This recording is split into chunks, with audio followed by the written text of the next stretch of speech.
Yo, what is going on, homies? It's your boy StumpD back for another OPTC video, and in today's video, we're hopping into Heavenly Demon 2 with a very fast, free-to-play sub team utilizing the power couple of TOKI and ODEN. So that's the team, those are the supports, let's dive in. Now, this is a free-to-play sub sort of showcase, as well as showcasing the power of the power couple TOKI and ODEN.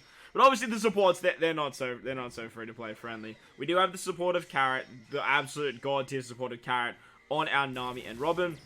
We have the support of Kid for color affinity on the final stage on Zoro. We have the support of Treasure Map Shiryu, who's a free-to-play support, which is nice, on our Reiju. Then we have the Kanjuro support, Rare Recruit Kanjuro for Blind and Despair removal on our TOKI. And then we have Legend Boa. So the only other legend besides TOKI we have on this team is actually Halloween Boa, which is actually pretty funny.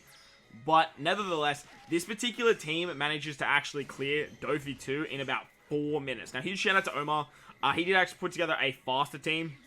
But basically, once I saw Odin's 6+, I was like, yo, I am so keen to take TOKI and ODEN into Heavenly Demon 2 and try out the absolute monstrosity of power that they possess. And Doffy 2 is great because Doffy 2 is built around sort of dex characters. So strength characters just absolutely thrive here, making ODEN and TOKI an absolutely phenomenal combination. TOKI is the best legend in the game, in my opinion. She's up there with Roger, she's up there with Roger, she's up there with the Straw Hat crew. But in terms of value, I do think she holds the highest value out of any of them. She's the hardest to replace when it comes to team building.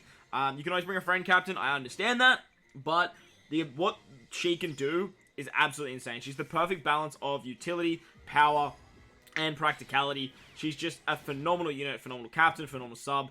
Absolutely amazing unit, just very strong. And if you partner her up with ODEN, if you use the TOKI ability and you use the super typing of ODEN, you can have a 3.5 times attack boost, a 3.5 times orb boost. You can use the super typing to get a base stat boost from ODEN, and a color affinity boost from TOKI. And with that, you have Wano orbs as well. It's just absolutely stupid what you can do. And as you guys will see here, like, we just tear our way through this content. This content doesn't even stand a chance. We have Carrot and the perfects of Nami and Robin to be hitting to hit perfects and remove the defense up. And then we just have Wano orbs for days.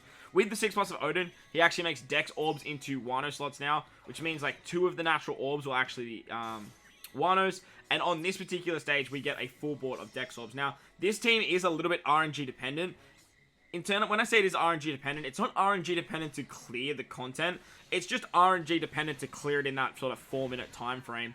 On the next stage, where you come up against Gladius, Senior Pink, and Mark Vice, which is this stage right here, you do want a good orb roll. Now, if you get a bad orb roll, it's absolutely fine because you can just stall on Gladius, stall out the block slots, and then you can just go from there.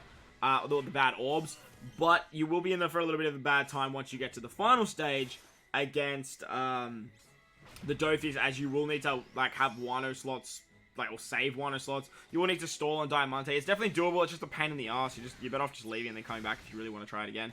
But on this particular stage, you just sort of want to tear through, and you can just like easily clear. The faster you get this done, the more Wano slots you have. You just like have that orb block from them as well, which means that you can sort of just carry them through to the final stage. So this team actually worked like an absolute dreamboat. I will leave the link to Omar's video in the description below.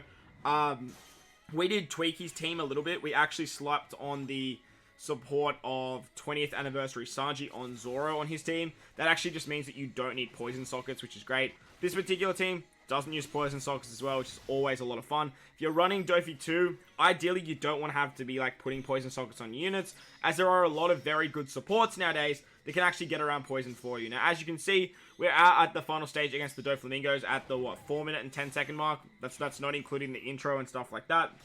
And by the time we actually get this done, it sort of clocks right on that sort of 4-minute run, which is very cool. As mentioned, make sure to go over to Omar's channel. Hit him up with some love. Make sure to like the video over there. And if you did enjoy today's video, make sure to belt the like button here as well. And if you're new, hit the big red subscribe button. But guys, wherever you are in this beautiful world, please remember to enjoy the rest of your day. As always, homies, I thank you for watching, and I'll catch you all in the next one. Let's